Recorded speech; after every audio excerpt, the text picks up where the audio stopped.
Hello, everyone. Thank you for tuning in. Hello there. How are you doing, Jean-Pierre? I'm fine, thank you. Good. Thanks, everyone, for tuning into this Your Overseas Home webinar on the options and the best ways to structure your savings, your investments and pensions when you become an expat in France. I'm Richard Way from Your Overseas Home, and I'll be hosting the session. Great to have you all with us, whether you're watching live or watching our recorded version, which is available through our on-demand webpage. So the idea of this session is to ensure that wherever in France you decide to settle, I'm guessing if you're watching this, you're considering a move to France. So it's to ensure that all aspects of your financial profile have been considered and structured in the best and most tax efficient way, which is really important, and in accordance with all cross-border regulation. So we'll be looking at measures for protecting your assets, passive income, things like pensions, investments, tax-free wrappers that you might have in the UK or wherever you live now, for example, America. We'll also address tax residency, how that works, and really how to integrate efficiently into the French tax system. Getting these things right from the get-go makes life a lot simpler, and it'll make sure your new life in France, all the joys that come with la belle vie, are even more enjoyable for you. So fair to say, cross-border financial planning is a complex subject, and getting these things right is important. You need specialist advice, and that's not coming from me, because we're lucky today to have someone who is an expert in that, and that's today's speaker, who is Jean-Pierre, I get the name right, Cassabal? Cassabal, actually. Cassabal, yes. Yeah, there's a cedilla under the sea. I'll explain why in a second. Okay. Jean-Pierre is a senior wealth manager at international financial services provider Assets. He's a French native. Actually, he's an Anglo-French. He's just been telling me British father, French mother. I think that's the right way vice around. versa. British. Oh, the other way around. Sorry. Yeah. Of course, yeah, from your name. Yeah. He's got decades of experience working in financial services and as a wealth manager, helping expats plan effectively and protect their wealth when they move between tax jurisdictions. So welcome, Jean-Pierre. Great to have you here today. So we've got about 45 minutes for this session. We're going to start with a presentation from Jean-Pierre. But we also want to hear from you. So if you're watching live, do get involved. It's a great opportunity to ask a specialist a question on the spot in real time. If you use the tool on your dashboard, the questions tool, you can type the question there, and then I shall field it to Jean-Pierre at an appropriate time. So let's get stuck in. Enough from me. Jean-Pierre, over to you. Perhaps start by saying a little bit more about yourself, your experience in Holborn Assets, and then we'll get into your presentation. That's the idea. Thank you, Richard. That was brilliant. I like the weather that you have in Surrey or Sussex. Looks nice. Oh, Sussex, yes.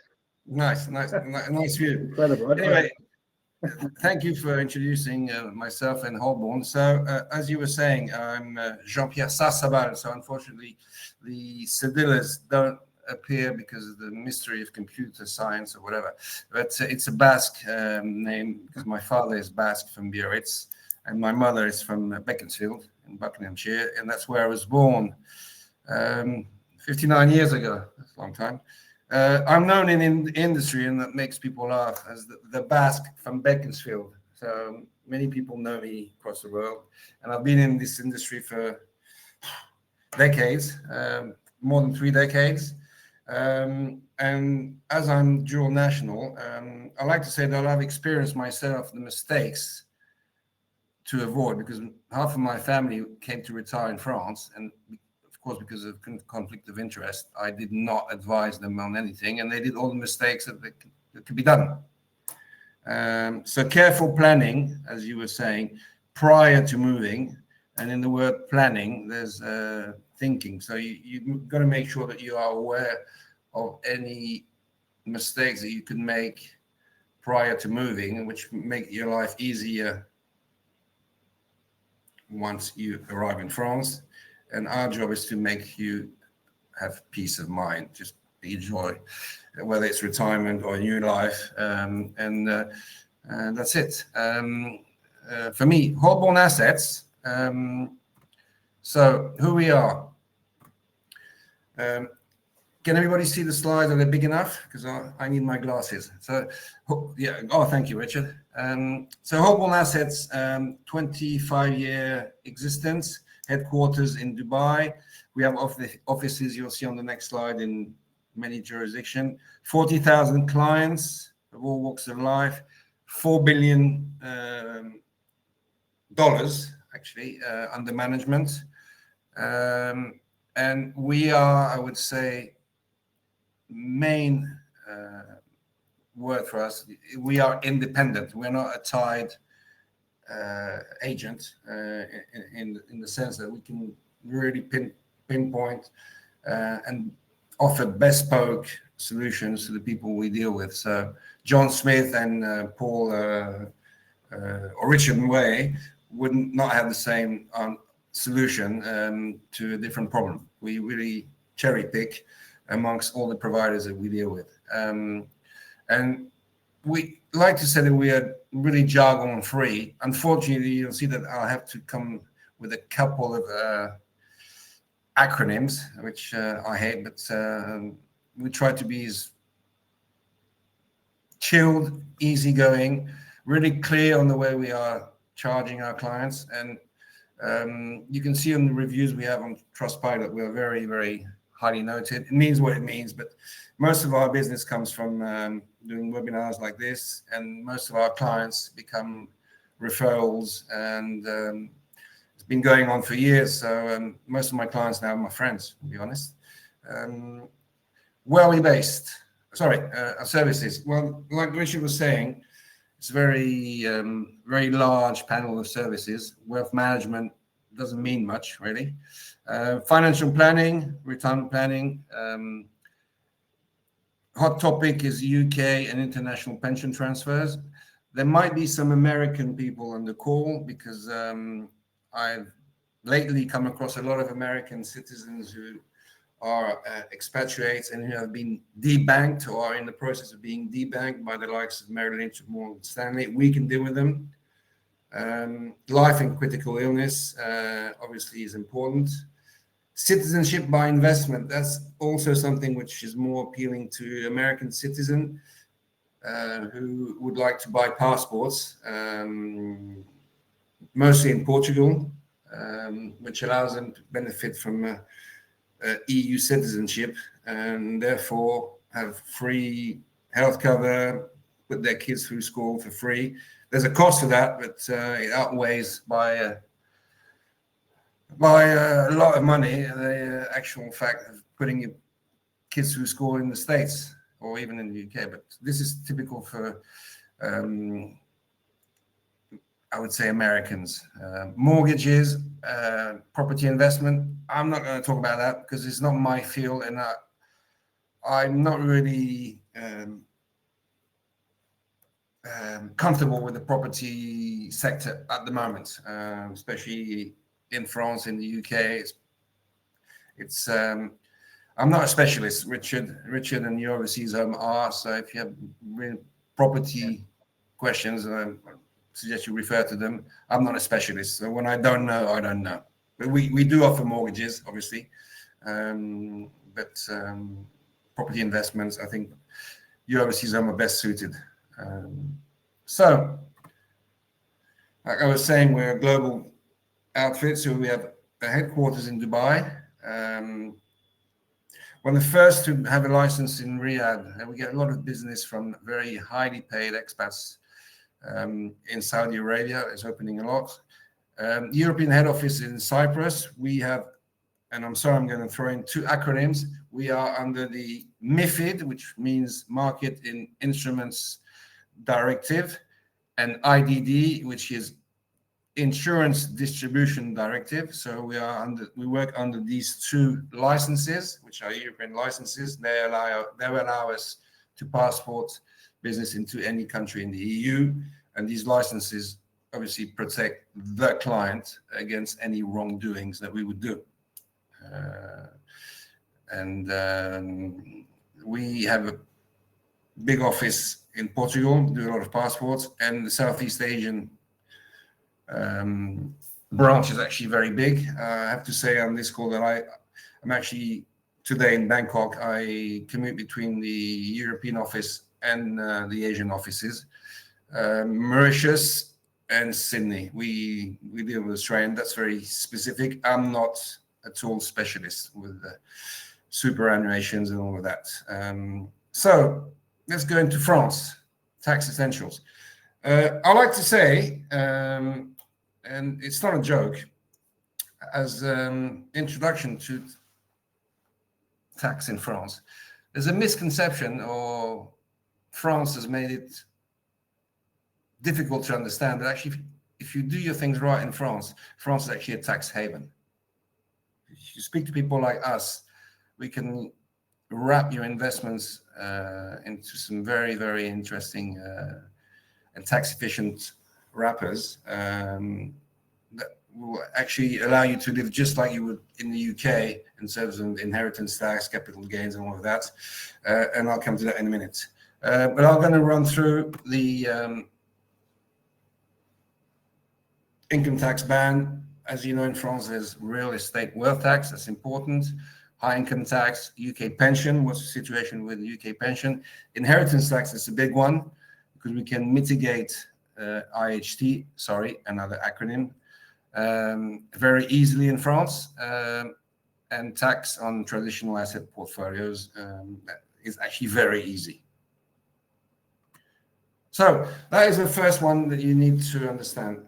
In France, you are considered a tax resident if only one of the three following apply. So 183 days, so that's 6 months and 1 day actually. And you are registered with your local commune. Commune is your local village. Your main resident is in France, so that's called a foyer. A bit of jargon there, although I said that we were jargon free. It's basically the French name for a household. And your assets are primarily located in France. So if you have any of the following that applies, you're considered tax resident for that year in France automatically, whether you have a long-term visa or whatever, that triggers the residency. And once you're a tax resident, if you're British, you're subject to income tax on your worldwide income. So that looks scary, but obviously there are ways to go around that. In France, you'll see that we have wonderful healthcare. I cannot emphasize how great the healthcare system is, but it comes to a cost. So you have everybody pays social contributions, which gives you access to the healthcare. Which 9.7, everybody pays that, but it gets you into the social security system and gives you free healthcare, free doctors, free whatever. And we know that people of my age, I'm 59, we start to go and see the doctor a bit more often. So it's quite nice that we have it for free. Income tax bracket, it's like in the UK. There's two differences. You file a return on a fiscal year, meaning 1st of December until 1st of January, until 31st of December. And the return is done by a household. It's not individual like in the UK. So if you have a family of 3, for instance, so Mr. and Mrs., and they have 2 kids, let's say. So you would have like 1 share for Mr., 1 share for Madame, as we would say in France, and each kid would have a half share. So you would have a 3 share, and your foyer would basically, your total income will roughly be divided by 3. Roughly, it's not as simple as that, but roughly. It's a bit more complex, but roughly between 2.5 and 3. So all your income, whether it comes from pension, from dividends, from buy to let or whatever, is divided according to this formula. You file your return, and here are the scales. So as in the UK, up to the different scales, but the marginal rate. So you don't pay 45% at all. It's Pretty simple. So you see, it's quite generous if you consider that you can divide your income roughly by 2 or 3. Coming to a higher band rate is you need to be a big earner. Unfortunately, the French government don't like the rich. So there's a high income tax on very high earners. Again, that's applied on the householder. So I need my glasses because 3%, 4%. There are ways to mitigate that very easily. If there's a question on that, I will answer because it's easy, but it has to be case specific. That's an important one. If you have in France more than one property, there's a real estate wealth tax. It's called IFI in France. Again, I hate acronyms, but I've given about 4 or 5 already. It's Impôt sur la fortune immobilière. So it's real estate wealth tax. It comes up pretty quickly. Your main residence can be discounted by 30% of its face value. But as soon as you are over 800,000, say you have a main residence that's worth 600 or 700, you knock off 30% of that, and you have 2 or 3 buy-to-let studios, whatever, you're pretty quickly within the first or second real estate wealth tax. And unfortunately, there's nothing we can do to mitigate that, apart from doing some technical stuff, which again I can explain, but not on this one, on this call, because you have to basically take the properties outside of your estate and treat them as a company like you would do in the UK, buy to let. But it's pretty technical. If anybody has a question on that, you'll see at the end all my details are there. Just drop me a line and I can explain to you how you can reciprocate the buy to let system that we have in the UK or in the US. So very easy to mitigate, but technically complex, paperwork-wise. This one is never applied unless you drive in your Ferrari the border.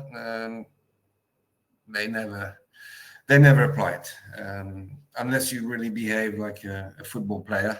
I love football, don't get me wrong. But just be smart if you have a lot of movable properties that are very expensive. UK pensions, that's a very important one. So it's since COVID, pensions are extremely regulated because a lot of scams have happened. So when you opt to transfer your UK pension, same with the US IRA, it's very easy to do, but very easy to make mistakes. And it's very regulated, and there are a lot of red flags. So we are kind of specialists in helping people move a defined contribution pension across from the UK to a more EU tax-friendly wrapper. So that, again, if you have any questions on that, just let me know. Inheritance tax, that's the big one in France. I was saying to Richard just before we started the call, I'm sure on the panel, many of you have, and I hate this word, but that is the actual official word in France, have a family which are what we call recomposed, meaning you had a life before, you had children from previous relationship, and you are living together, whether you are married or under civil partnership. And a lot of people are, and we see more and more when I do live face-to-face seminars, when I ask this question, you got a lot of people who raise their hands. The inheritance tax system in France is not friendly at all for people who are not directly in line. And that comes simply because we are initially Catholic, and it's all because it was done like many moons ago, and it has never changed. President Macron said that he would change it. He hasn't. So you can see the, sorry, can you mute? I don't want to mute. Can you see the last one? It's actually 45%. I can see mute microphone in front of the last bracket. Is that seen on the panel, or is it only me, Richard? Only you, I think. Okay, good. So if you don't do anything, no planning ahead, your family has either the dad or the wife dies. We usually make the dad die before in our presentations. There's no inheritance tax between spouses in France, but the kids will be subject to very, very high inheritance tax. And we see a lot of cases where the children have to actually sell some assets in order to pay inheritance tax, because there is something which you probably know in France, which is called forced heirship, meaning that you cannot say, I want everything to go to my wife and then to my kids. If you have not done any planning, you'll be hammered. If you do careful planning, you can actually do it as in the UK, transfer to the wife, then to the kids, and avoids all these headaches. And there's only one wrapper that allows that, and I'll come to that in a minute. So the tax on traditional portfolio is a good thing that Macron has implemented. Is 30% flat tax on capital gains, which includes the social charges that I showed you earlier. So it's actually quite a good deal, because if you saw the previous slides on the marginal scale rates, that's actually a good deal. So when I say that, now how do we do it? Well, it's very simple. In France, there's one go-to solution, which is called assurance vie. It's basically a portfolio bond, an ISA on steroids. So with that wrapper, you can put anything you want, whether it's cash, property, gold, and you can nominate anybody you want as beneficiaries. And remember when I was saying about recomposed families, you can nominate children from previous relationship, you can nominate children from your existing relationship, you can exclude people, and that doesn't go through in France. That doesn't go through your estate. The assurance vie, AV is the acronym, doesn't go through the notaire and doesn't form part of your estate. It goes straight to the beneficiary upon reception of the death certificate within 3 weeks. There's 6,000 billion euros in AV in France. Saying that to Richard earlier when we were preparing the call, that is why we have such a decent rating, although people are saying across the world that we're we have too much debt, but because we have so much of this AV in place and 6,000 billion of saving in AV, so every French family has like 3 or 4 AVs. I personally have 5. So what it is tax-free, almost tax-free, because you're only taxed if you withdraw on the growth. So you're not taxed hardly taxed more than 9%, if that. And also you can use that as a very, very good inheritance tax planning vehicle. One thing I want to say, if you are planning to move to the UK, get rid of your premium bonds, your ISAs, because they are not tax friendly in France and they are a nightmare. So put them in cash before you cross the channel. That's really important. I'll just put the flash QR code while we take the Q&A. Anybody wants to book a meeting with me, just I'm getting good with technology, Richard. But just flash the QR code. It goes directly to my Calendly. Yeah. I get a meeting, and I'll send you a link to do either a Zoom call or a face-to-face if I'm around, or any other modern technology type of call. So over to you, Richard. Okay, thank you very much. Very interesting, very useful, I'm sure. Also, if people want to get in touch via Your Overseas Home, we can divert you to Jean-Pierre as well, and the Holborn Assets team. That's all really interesting. But how do people, Jean-Pierre, if someone after this watching this thinks, right, I really need to speak to Jean-Pierre, some of the things or all of the things he's mentioned apply to me. So what happens next? They contact you, and then what would you said you're in Thailand, or you might be in France. Obviously, a lot of people listening will be in the UK. I'm in France. I'm 3 months here, 3 months in France. So the first point of contact would probably be a Zoom call or whatever, where we get to know each other and see what the problematic is. So I tend to listen. We then try to find what the assets of the family, what type of class of assets are in the equation. What are the goals? Because the goals are different whether you're 35, 60, or 75. How long you want to stay in France? Are you going to be going to France, permanently, or do you think it's going to be temporary? You want to return to the UK? Hence, we need to have something which is portable. So basically, first conversation is asking a lot of questions, listening.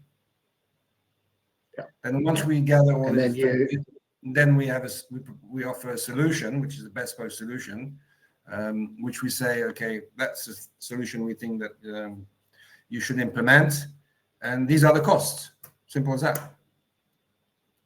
Yeah, and then presumably you will help your clients to. We do everything. If they transfer a pension or. Oh yeah, we do everything. I mean, we onboard the client, and it's not. I like to say that I'm a financial doctor. I've had clients for 30 years. They call me for any tax. I can do tax returns for the first years in France. I can help anybody how to get Sky Sport in France. I do everything. I really the idea is to help and have peace of mind. So the financial aspect is only one thing when you change life. When you change your life, it's not only the financial aspect; it's the well-being, how do you get to register to the prefecture, how you get your long-term visa, how do you set up companies? Like you remember I was saying, if you want to do buy-to-let, we do everything. We have connections with English-speaking notaries, solicitors in every corner of France. So we have a really nice setup, which I've been working on for 30 years. So we can help. You've got all the connections. And in terms of timescales, there's a lot of things to think about, things we talked about, and preparations involved. So how soon before a move to France, before someone is going to be getting their residency, would you need to talk to people to make sure everything is structured in the best way? I would say really the sooner the better. Because depending on the asset class, there might be like for ISAs or premium bonds, there might be some asset classes you need to sell while you're in the UK to benefit from the tax-free. Just to give you an example, premium bonds in the UK, tax-free. ISAs is tax-free. In France, they consider as premium bonds considered as a lottery, so there's a 30% tax. And ISAs, if you go with the ISAs in France, you have to do a spreadsheet from the moment you bought share A, share B, share C in euro terms on the day you bought compared to the sterling rate at the time. Go to the inland revenue with that and cause them a headache. So get rid of them. Yeah. Okay. Same with pensions. Yeah. got a few questions. We've got some questions about pension. Oh, so yeah, happy to. just I'll while we've try. got some time, let's see what we can do. So the first one is from Mike. He says, I have a private pension pot, and will have a profit from the sale of a property. This is to fund myself and my wife until we can draw down our state pension in 3 years. Okay. I have EU citizenship. My wife is British. Who would be the best to talk to arrange the movement of money from the UK to France? Well, there's two levels there, isn't there? There's a physical moving of the money, with the case you'd use currency firm, smart currency exchange. Yeah, like smart moving currency. the funds. Yeah. But I think he's asking more about perhaps structuring the pension and how does he get the funds from his private pension pot and to be able to use them in France, or very, very easy. Just get in touch with me. I mean, basically, you can move your pension into 2 vehicles. One is called an overseas qualified and recognized pension scheme, which basically you transfer the value of the actual pot, or you can transfer it into a SIPP, an international SIPP. Self-invested pension plan. Pretty straightforward. Depends on the objectives. What currency, what profile, and what attitude towards risk. So that's why we need to talk and assess the situation in its globality. So that's what we do every day. That sounds like a perfect scenario for you to get your clause into, John. Yeah. Yes. Okay. Thank you very much. Question here about social security contributions. From Stephen, are they payable? The French social security contributions, are they payable on SIPP income drawdown or defined benefit pensions or UK state pensions? If you're resident, over 66. If you're French resident, every source of income is liable to social security contributions. But on the other hand, it gets you into the social security system. Okay. So in the UK, you have that's if you bring the income to France. If you leave the income in the UK, obviously it doesn't happen. So he's also referenced the S1 form. Yes, the form that's a good point. So if you have an S1 form, tell us how that works. If you have an S1 form, basically is that the UK is paying for your health cover. So you don't have to pay the social contribution because the UK is paying for your health cover. That's an agreement between European Union and the UK. Same applies for the French who work in the UK. It's not called the S1, but France pays for their healthcare. Yeah. So S1 essential to have. And you can only get that once you are pension age in the UK. Is that right? 66, yes. When you can apply for it. Yeah. 67. Yeah. 67 now. Yeah. Yes. But that's a go-to form when you're a pension agent, because then you don't have to pay the social contributions.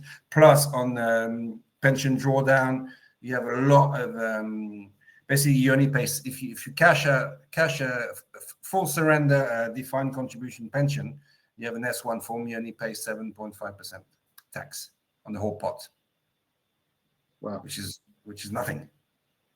Yeah, no, that's a good nugget there. Thank you. Yeah.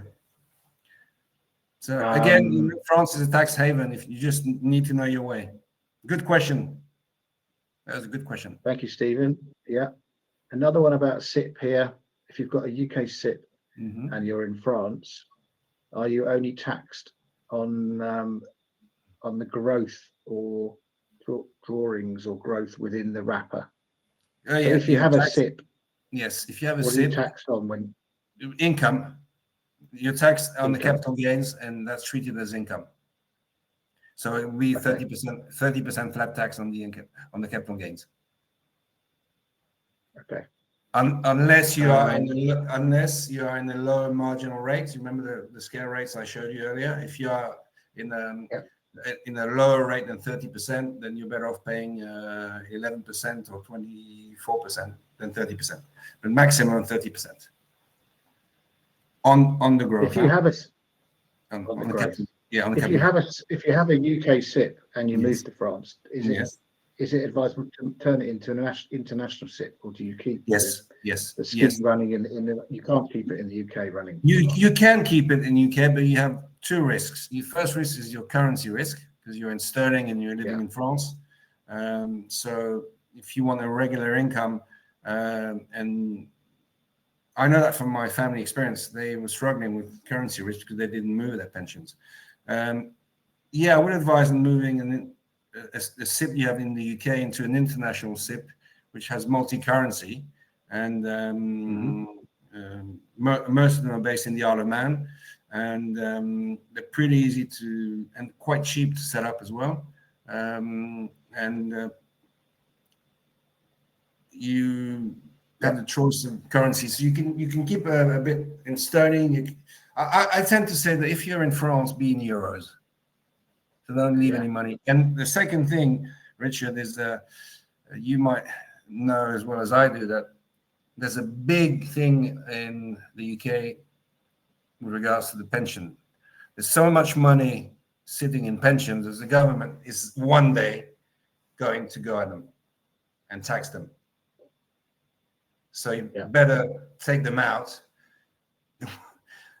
while it's still time. You know, I'm not giving a panic type response. No, well, get out the way soon, because it's going to be taxed.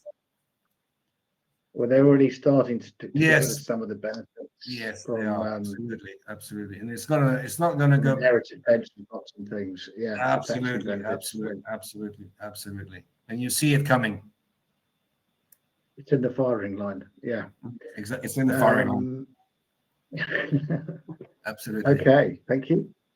A question here about inheritance tax rates. You may have answered this, but it's Justin asks, do the inheritance rates count if wealth is passed directly to immediate heirs?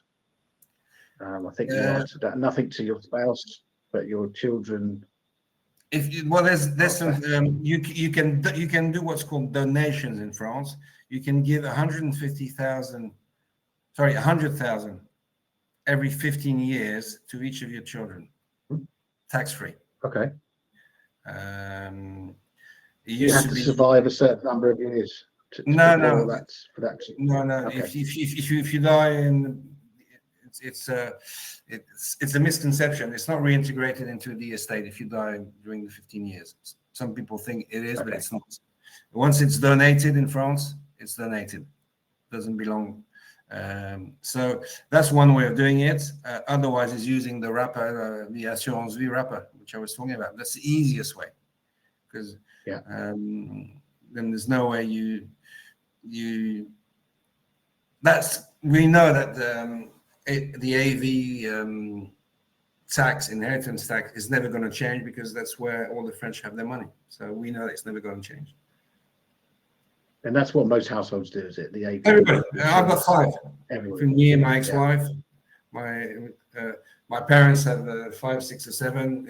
Every household does. Like normally, the first thing you do when you have your kid that turns like 16, 17, you just go to the high street bank and just open up an assurance vie contract just to make sure that you have it. So obviously the ones that we have are better than high street banks, because they're not just off the shelf. They're like really tailor-made. Yeah. It's better products, cheaper. Okay, thank you. Another question here from Martin. We've been advised to buy, I guess that means a property, through an SCI. We are told we can then transfer the company to our children without any inheritance tax. Is that correct? Oh, that is exactly what I was saying earlier. You remember when I was talking about you can take out your property from your estate and put it into a company. SCI is another acronym, Société Civile Immobilière. It's actually exactly what I was talking about. So yes, absolutely yes. quite a lot of paperwork involved. But yes. My family, I mean, good example. We have everything in SCI. We're not millionaires, but it's not in our name. It's a Société Civile Immobilière. I don't know if you get it. So it's basically the best way to do it. Yeah, good, very good question. So two key takeaways: so Assurance V and SCI, two very useful things. And again, to set up an SCI, a lot of paperwork, but we have the connections with the people in France, English-speaking people, and some are actually English natives, settled in France, who can help us. Excuse me, it's the air conditioning that's giving me a bit of a rough throat. We can assist. Yeah, well, yeah, SCI go-to solution, of course. Okay, brilliant. Few more questions here. I'm going to pick. We're a bit short on time, so I'm going to pick some of the I think most interesting ones. It's Jennifer, and she's in the States, so that's nice. She says single woman in the States. She has a house in the US worth approximately $450,000. Is that taxable in France? Is she resident in France? Well, she doesn't say. So let's presume she wants to be. If she does move to France, keeps her property in America? So if she were to be resident in France, the question is, if she were to sell that property in the US, will she be taxed in France? Well, she doesn't say. I think she might be talking about wealth tax, or because she says, "What if I put it in trust for one of my children?" Now, trust is no solution in France because France don't recognize trusts. Okay, so you can put it into an SCI, but if it's not rented, no income, there's no tax. If it's sold, worldwide income, so you would have to pay capital gains in France on the property. But because if it used to be the main residence, if it was the main residence, there's no capital gains on the main residence in France. So if it's still your main residence before you make the move, then there will be no tax. It will be taxed in the US, but nothing in France. Okay, nothing in France. That's there's a double tax treaty agreement between France and the US, which is very complex. So, it's Jennifer, correct?